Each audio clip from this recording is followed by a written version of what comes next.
colleagues. This is going to be a little bit of an unconventional video as my attempt to talk to you directly. I wanted to put this video out because, informally I've been having a lot of conversations with many of you on my immediate team and my relationships with community partners. And, what I'm hearing is that people are struggling in a way that they never have before. And there's a whole plethora of complications with that. People don't want to acknowledge it. They don't know what to do with it. My hope is that we can have this conversation, that we can use this as a jumping off point to support one another even better than we already are as we move forward. My fear is that things are going to get worse, and our ability to practice is going to be challenged even more as each day passes. And so it's important that we really reconnect with how we're thinking and we're feeling, and we make all efforts to take care of ourselves. I come to you with an acknowledgement that many people are telling me, I just feel off. Something's different. I'm not my usual self. It's important to, they're obviously acknowledging an experience, but the next step that's important is really to identify what are those thoughts and feelings that are fueling that discomfort, that feeling that something's different. In the context of COVID-19 and the pandemic that we're dealing with, I think some of the thoughts and feelings are certainly fear of getting sick yourself, fear of your family getting sick, anxiety about the unknown, thinking like, how long is this going to last? This is, week 3 of me working here at home, and I'm getting stir crazy. The unknown of how long this is going to go on is certainly eliciting some anxiety. And also what will happen next. I've actually been trying to consciously not turn on the TV as often because we're just being bombarded with information. And it makes you hyper vigilant to, that feeling of like what's coming next. You're just like anticipating changes. I think for many people, there's a feeling of discomfort, feeling outside of your comfort zone, not feeling in control. I think for many people too, there's a feeling of sadness or apprehension. Doing the work that we do, seeing the things that we're seeing, the decisions that we're having to make, it's forcing us to face our own mortality. And for many people, that's a really hard thing to think about. The sad part is there's a real risk, of being impacted personally, whether it's, yourself or your family or it's a colleague. Our community is very connected. And so to be personally impacted, it's likely going to happen. For some of us, certainly myself even, I've had feelings of incompetence. I've done this work for a really long time, but this does feel different. I can't practice in the way that I normally would, the way that I'm been trained. We're having to make lots of accommodations, and I'm doing things that I've never done before. I haven't done counseling sessions on Zoom before, and I'm having to learn how to do that, how to support people from a distance.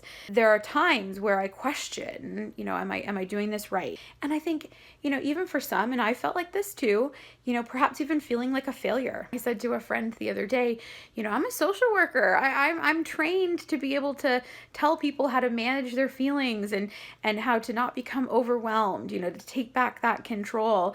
And yet here I am, a blubbering mess, having this tearful session of just an accumulated sense of grief over all of this. And I was somewhat embarrassed. I should be able to do this. I know what to do. I know all the things you're supposed to do. And yet I couldn't tap into that.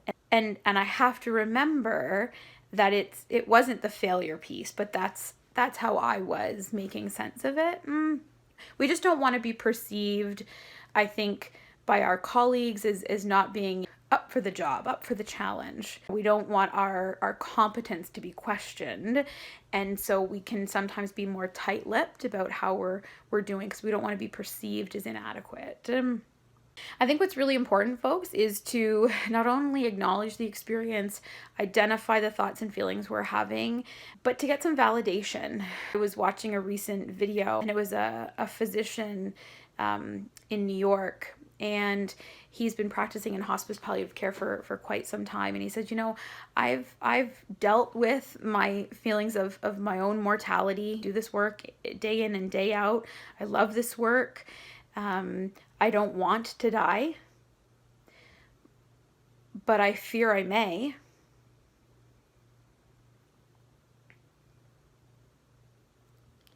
And he said that he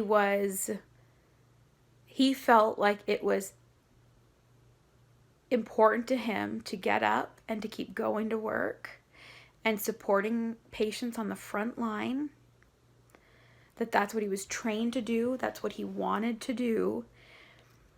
But in following that passion, in following that path, he really felt like he was likely going to get sick himself, and that his life was going to be shortened, that he would die. And he was essentially using the format as a goodbye to his family. And it was so powerful. And in watching that, in watching a colleague on the front lines in healthcare talking like that, validated all of the feelings that I was experiencing, and that was incredibly powerful. So, I use this platform to say, we feel it too.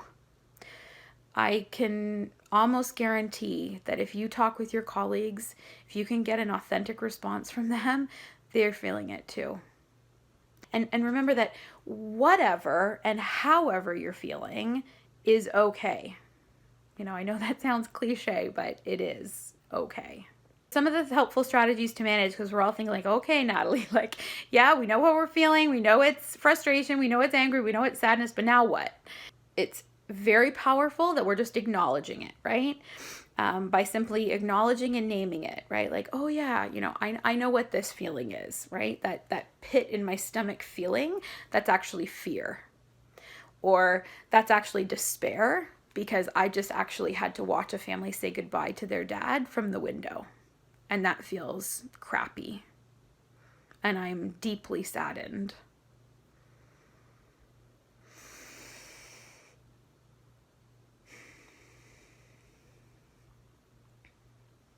So acknowledging, naming it.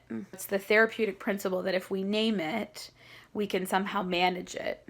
It takes power away from the feeling, and it gives the power back to us. And in that, we can regain a sense of control. That's important, because in this situation, so much of our control has been taken away. There's so much that we can't have influence over. And to my colleagues that say, I'm afraid of burnout. I'm afraid of burning out and losing my heart. I say to them, can you look for moments in every day where you connect with somebody or share something special? Or can you look for moments in every day that you can enjoy something, that you can feel joy? Is it possible to find little pockets that can bring you joy and can renew your spirit? For my colleagues that say, I'm worried that I'm going to become so overwhelmed that I'm not going to be able to, support my patients in the way that they need me, I encourage you to, check your own state of being if you only have a moment.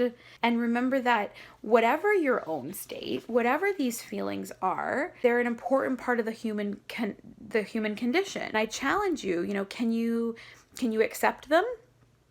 Not try to push them away. Accept them, feel them, and then decide what you need to do with them. For my colleagues that have also expressed a comment like, I should have been able to save that person. Some of the physicians that I've spoke to, and they say, I should have been able to save that person. I talk to you and I ask you, are you talking to yourself the way that you would talk to a friend? Can you step back and just feel it? Maybe what you're feeling when you say that, maybe it's sadness. Maybe it's frustration, or maybe it's just fatigue. Whatever it is, those feelings are normal. And again, acknowledge it, identify it, feel it, and then learn to move on. I really believe that the discomfort that so many of us are feeling right now is grief. I think collectively we're grieving a number of things. I think, we're grieving for a world that we know won't exist in the same way after this. You feel the world has changed, and it has. We know it's temporary, but it certainly doesn't feel that way. I was talking to a friend the other day, and I said, I wonder if I'll ever be able to go to a concert and experience it in the same way. Or if, being in a crowded space like that, if I'll always be thinking about risk that poses, or even walking on the streets and congregating with a group of neighbors, will that ever feel the same? I don't know. I really don't know. So, we're grieving those things. I think we're also grieving a sense of normalcy. Many of us have lost our daily routines. We've lost connections that we're used to and rely on. Many of us are grieving financial stability. People are being laid off. They are losing their income. They're losing their sense of financial security. So we're collectively grieving, changes to the economy. We're also really grieving a loss of human connection. I mean, this isolation, distancing, all of those things go against, the innate need of humans to feel connected to one another, be together, to socialize, to be affectionate. And so we're grieving those losses. I think what we're also experiencing is some anticipatory grief. Anticipatory grief is that feeling we get about, what the future holds for us, but we're uncertain about it, right? And then that usually centers around death, worrying about the outcome of our patients, our colleagues and our loved ones who get affected, worry about what's coming next, feeling at times, I know I have, as being, a sitting duck. We're feeling that collective loss of safety and security, and we're feeling vulnerable and unsafe. This is happening. This is our reality. And now I have to figure out how to proceed. So acceptance, really, as you might imagine, is where the power lies. What can be controlled in this situation in the context of COVID-19? Well, we can wash our hands, we can keep a safe distance, we can learn how to work virtually, we can follow the guidelines that have been carefully set out for us to practice well. We can also, do some focused self-care that we have control over.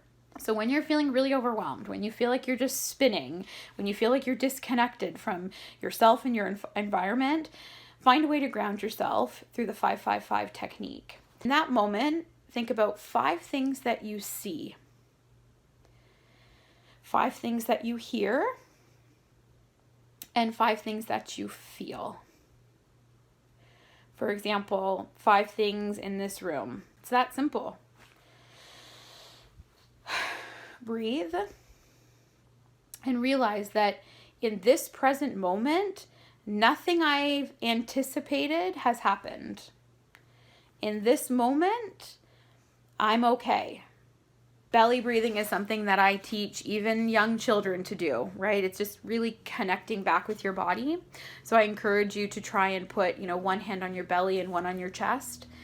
And for most of us, what you'll notice when you take some breaths is that the hand on your chest is going to be the one that rises. That's because we breathe from a really shallow place most of the time, especially when we're anxious or overwhelmed. And what I'm encouraging you to do through this technique is to learn how to breathe back from your belly, from your diaphragm. Because in doing that alone has a calm meditative effect. And also think about how to let go of the things that you're not in control of. So visualize yourself putting those items that you can't control in a cardboard box in your mind. Taping it up, shipping it off, because you don't need those things anymore, and imagine sending them off. You don't need them anymore. They're not serving you well. Imagine yourself letting go of them. That can be powerful if you can really embrace that idea and visualize it and let it go. And also feed your spirit and spend time with your family. Get out into nature if you can safely. Read a book, watch a movie, pray, meditate, breathe. listen to music, dance, laugh, share a joke, do some virtual karaoke with some friends, and be compassionate to yourself and to others. Know that there's going to be difficult days. Know that your coworkers might be snippy. Just recognize that we're all in this together. There are going to be difficult times, and we just need to be compassionate to one another. We need to give a little, be a little bit more patient than usual.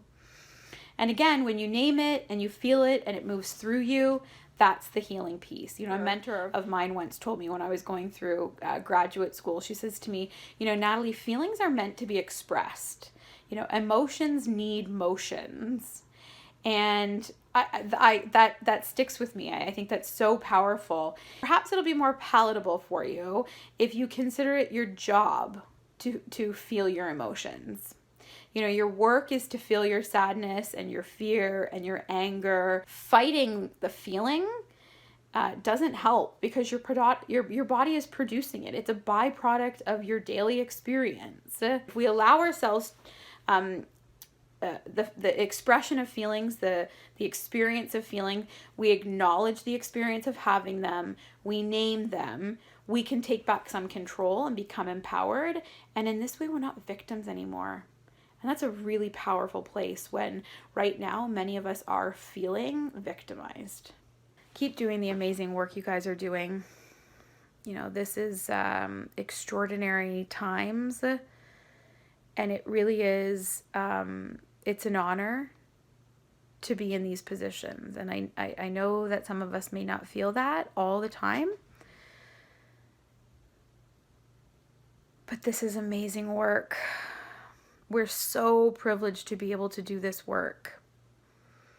And I don't know about you, but I want to be able to do this work still after all of this pandemic stuff blows over. And I'm going to do everything that I can to be resilient, to be proactive in taking care of myself personally and professionally, so that I do come out on the other side still as passionate about the work and as committed to helping my clients and the community as I've always been. And I challenge you to do the same. And so, my friends, my colleagues, I will leave you with